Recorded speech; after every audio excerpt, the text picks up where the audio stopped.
Hello everybody. In this class, I'm going to explain you how to apologize in a formal email. So at the beginning, I have this file that includes some instructions that we have to follow. Then I have to apply all of these instructions inside a real email. So at the beginning, I have to look at the subject line. For the subject line, it must include a title for my email, and it must include a word like apologize or something regarding apologizing. So let's see, what do we have? So at the beginning, I have to include the recipient that I'm going to apologize for him. For example, I'll send this email for myself. So this is my email.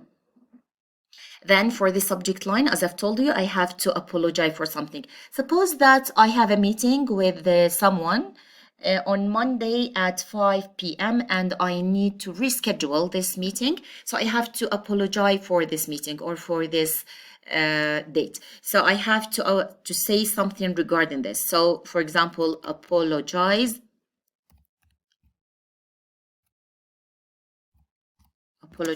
for the meeting. Okay, so this is the subject line.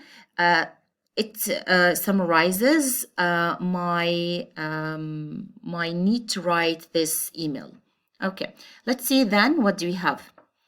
Then I have to salute or to have a salutation for my recipient. I have to address him. I have to mention his name, the same that I've mentioned before. So suppose that my meeting was supposed to be held with Mr. Abid. So simply I'll say, dear Mr. Abid, then a comma, and I have to go with one space. Fine. Then I have to start with the body of the email.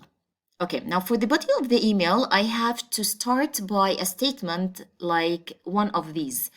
So I can start by saying, I apologize for something, or please accept my sincere or deepest apologies, or like, please allow me to apologize for something, or I would like to express my deep regrets for something. You can choose whatever you want depending on the structure of your email. I will choose this one. I would like to express my deep regrets. Okay, so I would like to express my deep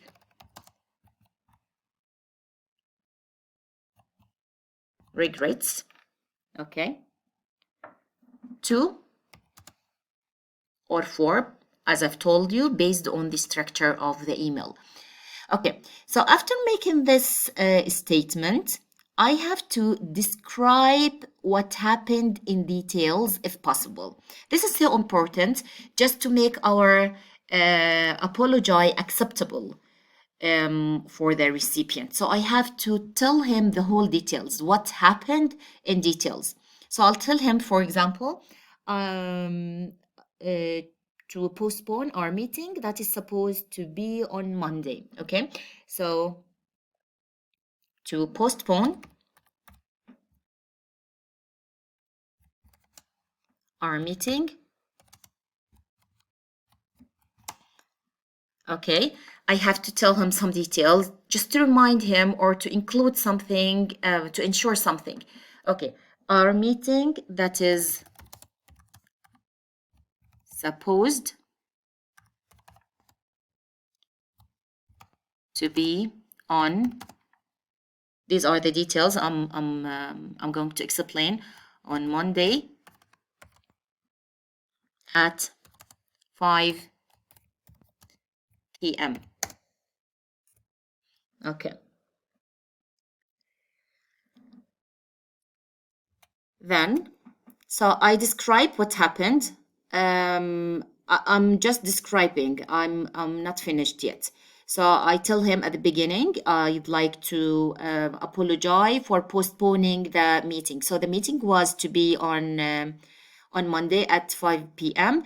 But I am apologizing to tell you that I need to postpone this meeting. Okay, I'll tell you what happened now. So, but for example, I can tell him that I was looking at my schedule and I discovered that I have another meeting at this time. This is my reason. So I can tell him something like, when, or something like, while I was looking at my schedule,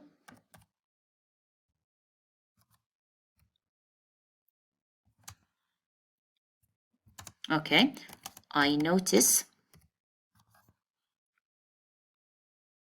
that I have another meeting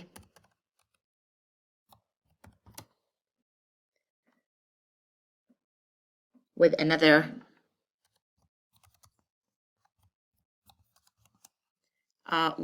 one. So with another, I have to tell him, for example, with another manager, or with another sponsor, with another team, whatever. So with another manager. Okay. So this is what happened in detail. So at the beginning, I apologize for him that I need to postpone our meeting. These are the details that I have to remind him. I don't have to depend on his memory just to remember everything about our meeting. I have to tell him in details what happened and to remind him of the whole details regarding the meeting that was to be held on Monday at 5 p.m. Then I have to tell him what happened, the reason why I would like to postpone this meeting. Now, the reason that I have, that is, I checked my schedule or my timetable and I discovered that I have another meeting at the same time. You can come up with another reasons to apologize for that, depending on the case. For example, death situation or death case happened.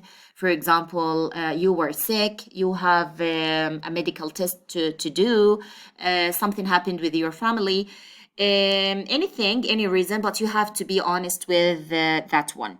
Okay. So describe what happened. We've already described. Then I have to promise for a new plan in order not to repeat the mistake. Okay, this has to do with myself. I mean the sender. So I can say, for example, I have to admit that that was my mistake. It's so necessary. So I can say, for example, that was my mistake. Okay. I forgot. I have to say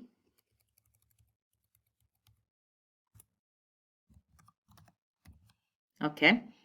Then I have to say why it is my mistake. For example, I forgot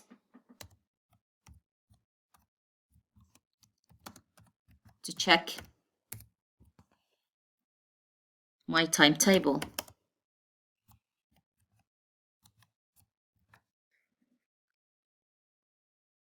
before planning a meeting with you.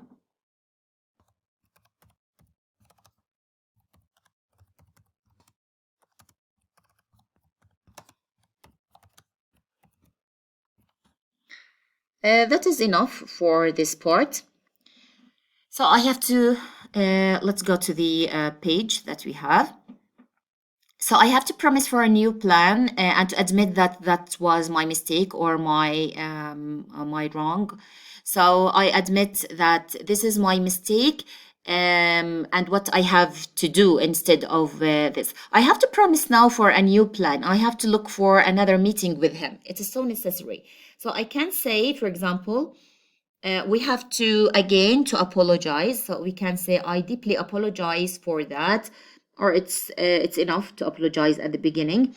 We can say by the end that we are still interested in having this meeting or in having this class and so on. So we can say, I am still interested in meeting you. This is so important. And I have to reschedule the meeting or to ask for another meeting. So it's good to say, I regretfully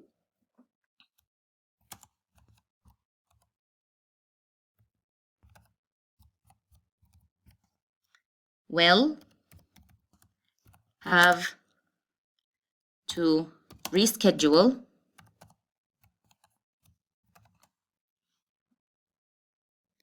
okay, so it means that I am asking you for another meeting. So I can say, well, for instance, Tuesday or Wednesday. This is another meeting. Okay. 5 p.m.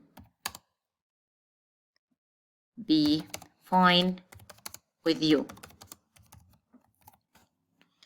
Okay, I don't have to write, this is just to remind you, it is not, you don't allow to have something like this one, many question marks, because it's shameful. You have to be polite with your receiver. Okay, so this is the end of the body of the email. So I explain what happened in details. I admit that was my mistake, and I reschedule the meeting. So I ask him for to order for new meeting, and I promise him not to have the same mistake. Okay, now by the end I have to ask for forgiveness, so it's good to say, just to repeat the apology, I have to end now. So this is the body of the email, this one. Okay, and here I have to go with one space, then I have to say, for example, again,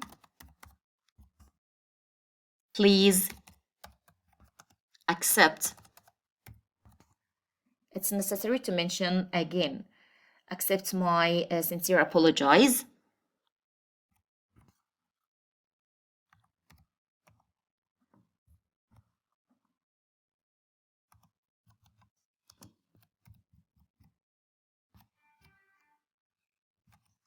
Okay. Then I have to end my email by saying, for example, yours faithfully.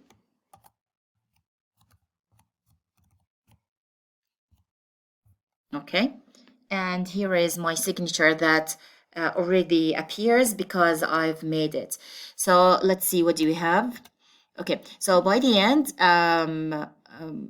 we have to end the email by saying again, I'm sorry for misunderstanding or for any inconvenience caused, or etc., etc., the same as what we've made here. Again, please accept my sincere apologies. Both are acceptable.